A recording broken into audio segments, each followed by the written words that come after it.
Well, hello and welcome to the Blog Rundown, the show where we discuss the latest movie reviews from our writing team here at Movie Burner Entertainment.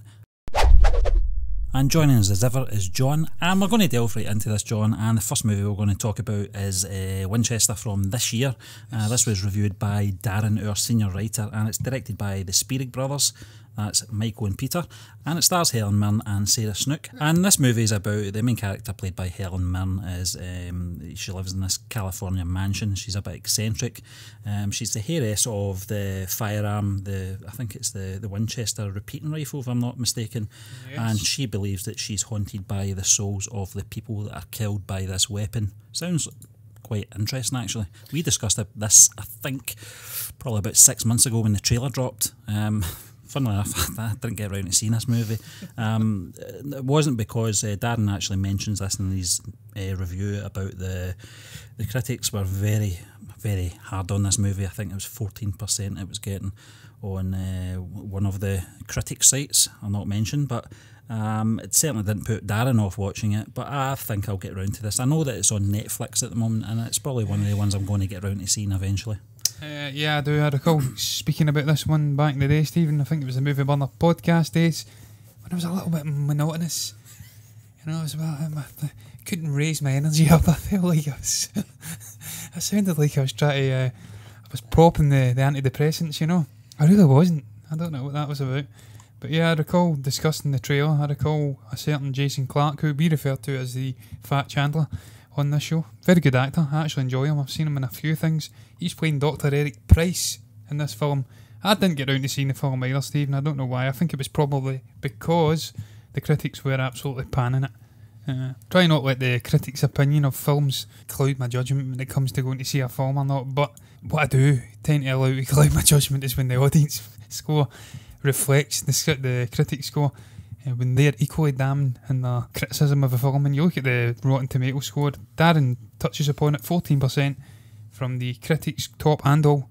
Although, incidentally, there is only 14 reviews being counted, so... Yeah, it's not many, is it? Yeah, the large number of the critics didn't find it befitting of their time to go and watch this film. So maybe it might go up a level if they decide in the future they want to review. I don't know how it works, where you can watch a film after a couple of years after its release date and then go in and review it.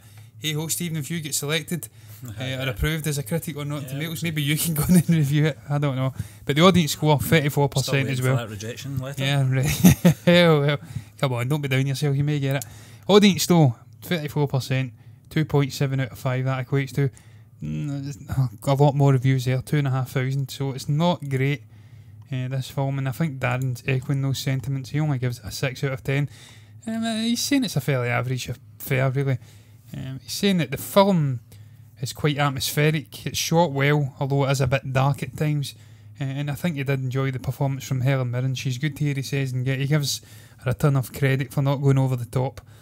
She gives a well-mannered performance, or a mannered performance. You kind of expect that at this stage from Helen Mirren. She's just she's a bit of a classic actress now, isn't she? Her name pops up and you immediately think the film's going to be good because she's in it. Clearly it's not happening in this case. Yeah.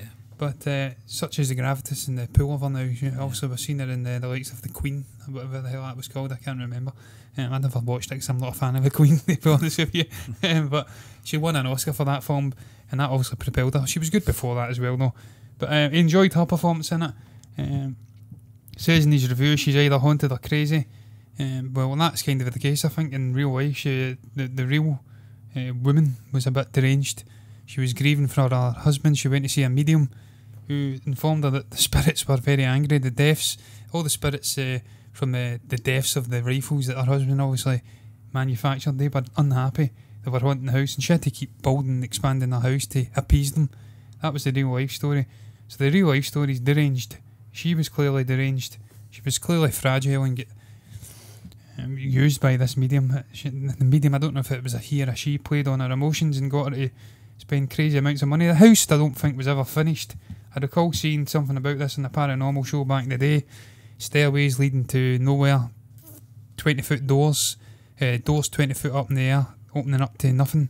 So it was a mental house. So if this film was being true to the real life story, then it certainly would be deranged, and she would be deranged. Jason Clarke as well, I liked his performance. Sometimes an actor he doesn't like, he says, but he liked him in this and he was surprised and he actually liked his backstory. I think he's obviously playing that kind of he's playing the skeptic, the doctor figure that's going into obviously investigate the events in this house. I don't know, I've never seen it.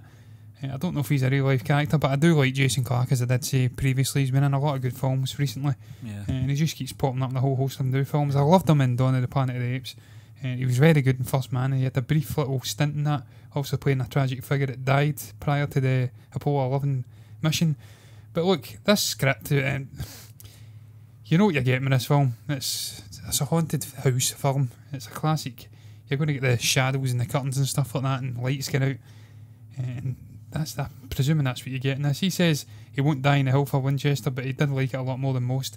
And he will say the overused line, it wasn't that bad, I've seen a lot worse. Well, that's fair enough. I never expected it to be an Oscar-winning film. I don't think I said that in the discussions of the trailer. I hope I didn't. I thought I wasn't praising or touting Helen Mirren for an Oscar. But I think we were talking about this back in February. It came out I think in February in the US anyway. It probably might even have been prior to that stage. It might have been late 2017. So I don't think we'd have been talking like that at that stage anyway in regards to this film. You're right, Helen Mirren over here certainly she's an absolute legend. From her performances in Prime Suspect, that's what I first was introduced to the actress. It was the Queen, by the way. Yeah, it was the Queen. She's also good in that film Red. I quite liked that. But just going back to Darren's review as well, John, the Spearig brothers, I'm not familiar with them. Darren does say that they do make very good horror films, and I think he said he's seen them all. I've only actually seen one of them, and that was Jigsaw, which I've didn't not really seen like. any of the films, Stephen. I've got to be honest with you. When I seen Darren mentioning these Spearig brothers, I thought, is this directors I've maybe missed who have been involved in a whole host of amazing films, much the like of the Coen brothers and the Russo brothers? But you go into IMDb, they've only really done 6 films over a 18-year period. One was a short film. But they do seem to frequent the horror genre, so maybe Darren does like horror. I like horror as well. I'm not a big fan of Jigsaw, though. I think that's an offshoot of the Saw series, a franchise, and I wasn't a fan of that. No. It's not my cup of tea, so I've not seen it. Any of their films, in general, I've not seen any of them. I've not seen Predestination either. Darren's parting shot in this review is it wasn't that bad. I've seen a lot worse, and I think it does rate it 6 out of 10, which is just above average. And I think the reason for that is that performances. The performances. Also, I think his expectations going into the movie. I think he does mention that at the beginning of his review as well. That sometimes, when a film does take a huge beating by the critics, you're either going to be scared off by it, or you're going to, get in there with more of an open mind, really, with low expectations, and you can get something out of it that's a little bit higher than your expectations, then that's a bonus. And I think that's why he rates it just slightly average, or above average, I should say. Yeah, the fact that he actually says it plays out more like a period piece in many ways as opposed to a horror film, I find that's always a tricky balancing act.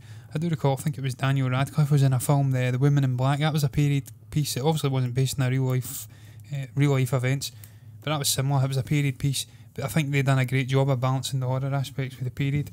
Not so much in this film, which is sad, but that's life. You can't get it right all the time, and by all accounts it's still a very watchable, atmospheric and dark horror affair, so hey ho, it's not one I've seen, but I may get down to watching it if it's on Netflix, Stephen, because I'm not got much to do just now. Can't lie. But on that note, Stephen, I will move on to the next film, and it's 24 Hours to Live. This is Darren, another Darren review. This one's from 2017, directed by Brian Schmers and written by Ron Mita and Jim McLean. It stars Ethan Hawke, King Zhao and Paul Anderson, and it's about an assassin seeking redemption after being given a second chance at life. I can't lie, I don't know anything about this film, Stephen. I never knew it existed. Darren does say that I think he watched it because Ethan Hawke was in it mostly.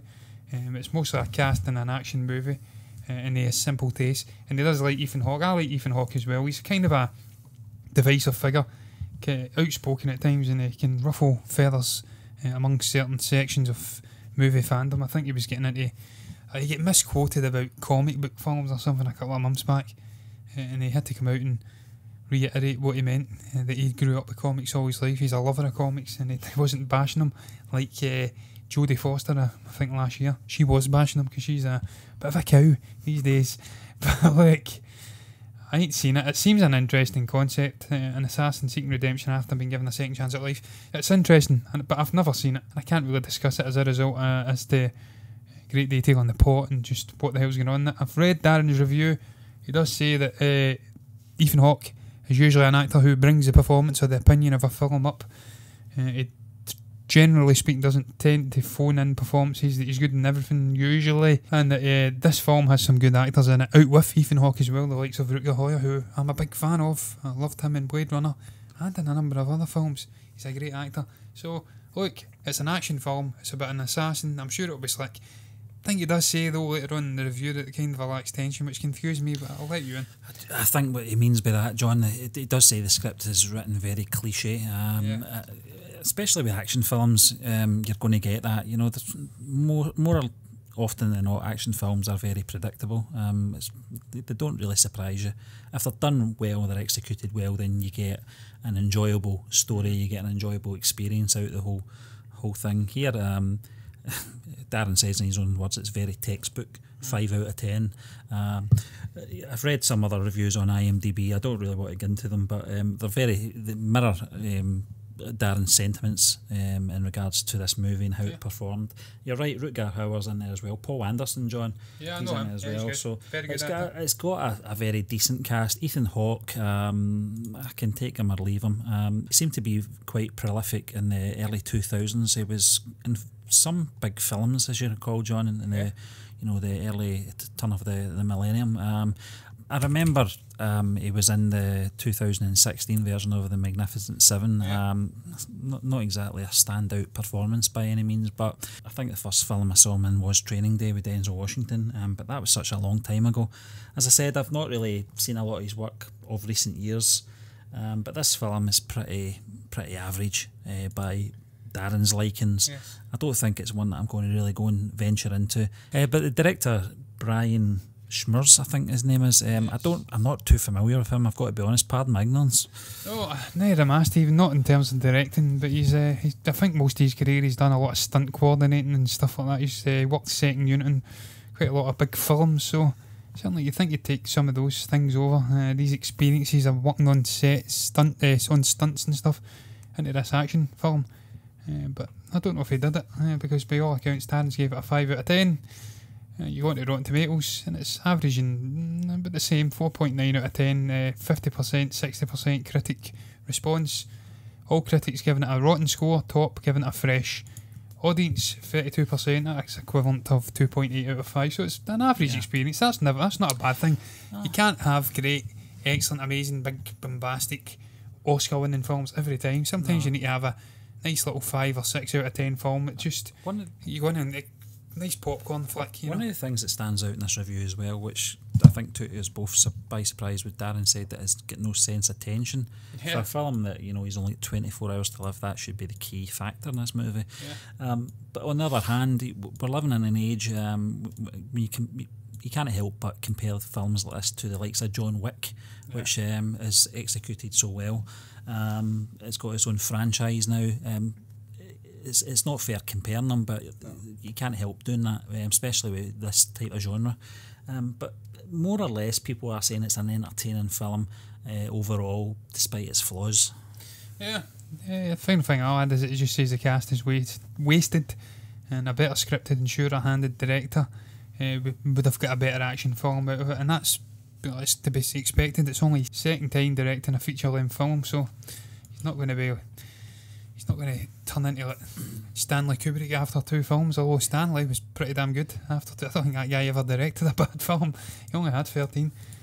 He was a pretty damn good director from day one, but he must have had a good base. No, he wasn't doing stunt coordinating and stuff like that. He was a lover of film, he must have been around the right people.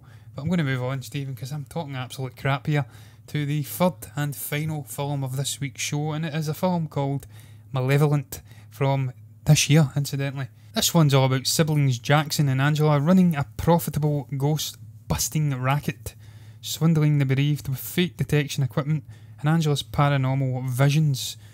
They're hired to investigate an old house, and it's a very long plot synopsis here, but needless to say, things don't go as they'd expected. I think Angela encounters real ghostly apparitions, and I think there's something else maybe lurking in the back of this house.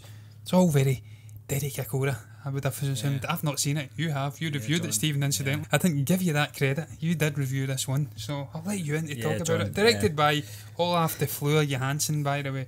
Johannesson. What a name. Wow. Otherwise known as, simply put, Olaf de Fleur. Should I just have said that, shouldn't I? One thing I'm not going to say throughout this movie review, John, as well, Stephen, is the title film. I'm just going to call it this film because Malevolent. I can't say it. I cannot drunk, say Stephen. it. I can't say it sober. Can you say the writers' names? Eva Konstantopoulos and Ben Katai. Wow. Well, I don't have to now. You've said it, John. So. But stars Florence Pugh. We just saw a film of hers. We did a few days ago. The Outlaw King with Chris Pine. I thought her performance in that with Pine was probably the most exceptional performance. And Aaron Taylor Johnson is the deranged John Douglas. Yeah, I think he was just acting himself, to be honest with you. But I seen him in that other film that bloody I can't remember. He was with Jake Gyllenhaal. Yeah, he was good in that as well. And he was deranged. And it also stars Ben Lloyd Hughes, Scott Chambers, Georgina Bevan. They seem to be the main four in this storyline, John. Yeah.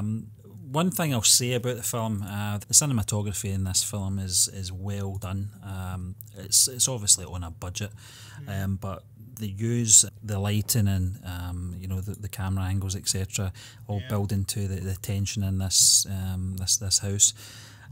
So in that level you can't fault it. The cast is fantastic as well. It's a well put together cast, very young cast as well. Probably I'd say probably average age is probably about 27, 28 possibly. But you've also got the veterans in there as well, and the likes of Cecilia Imrie, who has just came off the back of Mamma Mia, Here We Go Again. Not the greatest singer, but she's a great actress. Is anybody singing in that out with Cher, Stephen? And James Cosmo, who played Robert the Bruce Sr. in Outlaw King as well. So there's a common theme here from the filmmakers. He plays the grandfather in this film. Both of these veteran actors are sparingly used, I can say, which is a shame because I think they added a lot to the movie as a whole. Sadly, the story itself is quite weak. It's very predictable. I think by maybe halfway through you know where it's going.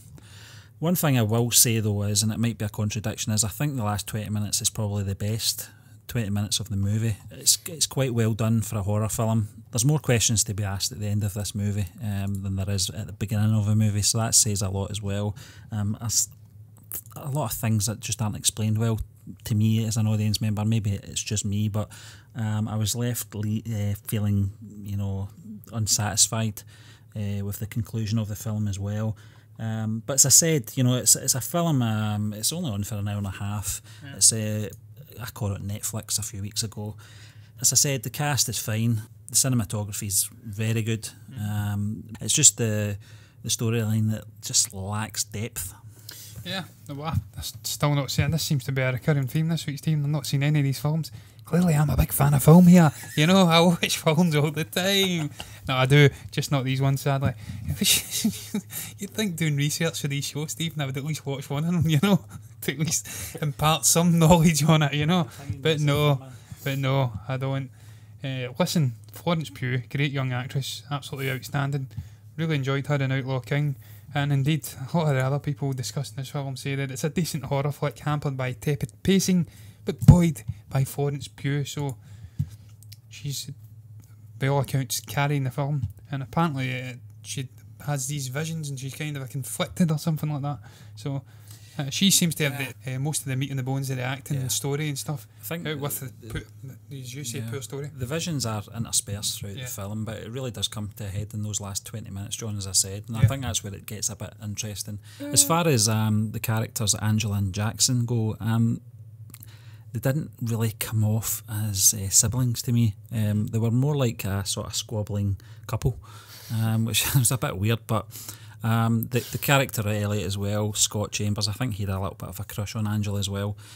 He was the cameraman, and it was a bit whiny. Georgina Bevan, I think, was very underused. She was more like the sort of silent one out the four of them, just there to really pair up with Elliot, really, playing Beth. And as I said, Cecilia Imrie, you're always going to get a good performance out of her regardless of what the film's about or what she's in.